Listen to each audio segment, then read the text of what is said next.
कभी किसी और के लिए जीने का प्रयास मत करो। किसी और की दृष्टि में अच्छा बनने की चेष्टा मत करो। हम अकेले आए हैं और अकेले ही जाएंगे। हम जैसा कर्म करेंगे वैसा ही फल पाएंगे। जो बीत गया है उसे भूल जाओ। जो कर रहे हो उस पर विश्वास करो। जो होगा उसकी चिंता छोड़ दो। बस तुम्हें मात्र अपने कर्म करने हैं। वो जो अपने परिवार से अत्यधिक प्रेम करते हैं, अधिक जुड़े हुए हैं, उसे भय और चिंता का सामना करना पड़ता है, क्योंकि सभी दुखों का जड़ लगाव होता है। इसलिए खुश रहने के लिए लगाव छोड़ देना चाहिए। वो जो हमारे चिंतन में रहता है वो करीब है, भले ही वास्तविकता में वो बहुत दूर ही क्यों ना हो।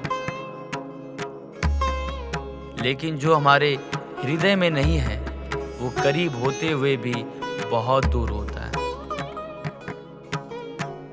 वो जिसका ज्ञान सिर्फ किताबों तक ही सीमित है और जिसका धन दूसरों के कब्जे में है, वो जरूरत पड़ने पर ना अपना ज्ञान प्रयोग कर सकता है और ना धन।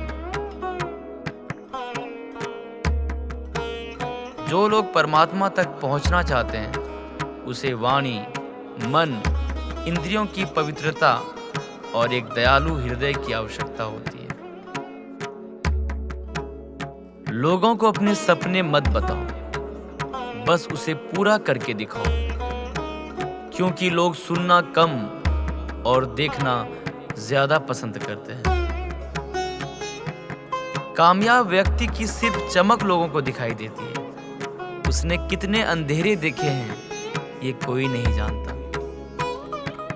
यदि सपने सच नहीं हो रहे हैं तो रास्ते बदलो, सिद्धांत नहीं, क्योंकि पेड़ हमेशा पत्तियां बदलते हैं, जड़ नहीं।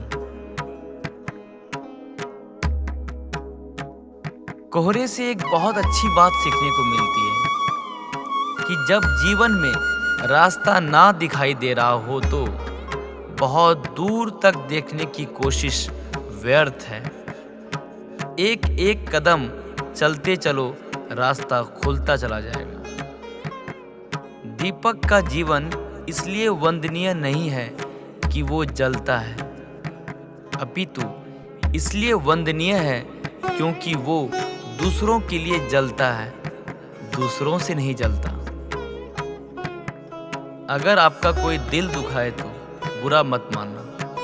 कुदरत का नियम है, जिस पेड़ पर अधिक मीठे फल लगते हैं उसको सबसे अधिक पत्थर पड़ते हैं। जब टूटने लगे हौसले तो बस ये याद रखना, बिना मोहब्बत के हासिल तक तो ताज नहीं होते। ढूंढ लेना अंधेरे में ही अपनी मंजिल दोस्तों, क्योंकि जुगनू कभी रोशनी के। चंद्रमा उसी जल में प्रतिबिंब होता है जो जल शांत है। यही तो समस्या है मन की। मन कभी भी शांत नहीं हो पाता, और जहां शांति नहीं वहां कुछ भी नहीं रुकता। समुद्र की लहरों की भांति विचारों का उपद्रव मन को निरंतर स्थिर रखता है। कुछ भी सुनने और समझने के लिए मौन का रहना आवश्यक है, किंतु मन मौन रहना नहीं जानता है। वो तो निरंतर कुछ ना कुछ कहता जाता है। प्रतिबद्ध शब्दों का आक्रमण चलता रहता है, और मन पर यही आक्रमण है कि जिसके कारण व्यक्ति कभी भी शब्दों के परे नहीं जा पाता, जहां जीवन की सत्यता की बोध उसकी परीक्षा कर रहा होता है।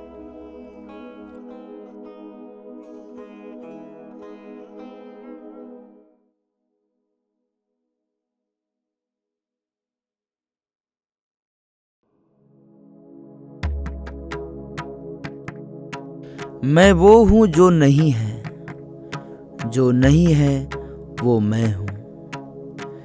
चिरकाल तक सभी को यह स्मरण रहे, जब आप में श्वास है तो मैं आप में हूँ, और जिस क्षण आप में श्वास नहीं तब आप कुछ भी नहीं।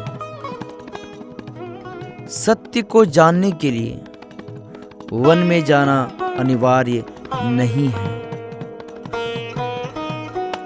अपने निजी, पारिवारिक और सामाजिक दायित्वों का परित्याग भी आवश्यक नहीं।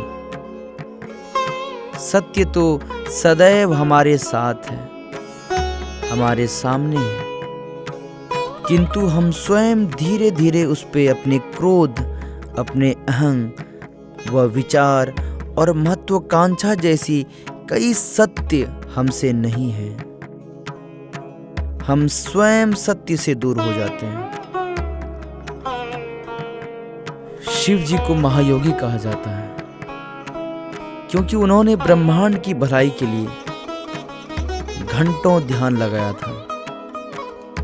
इस प्रकार इस तथ्य को उजागर करते हुए कि आप तनावपूर्ण स्थिति में शांत रहकर ही आधी लड़ाई जीत सकते हैं। किसी समस्या को हल करने के लिए यह वास्तव में सबसे अच्छी रणनीति है। शिव जी का एक रूप उनका अर्धनारीश्वर रूप है, जिसमें एक आधा हिस्सा शिव जी का है तो आधा हिस्सा पार्वती जी का, जो कि उनकी पत्नी है। यह शिव जी के पत्नी प्रेम, आदर एवं महत्व को दर्शाता है।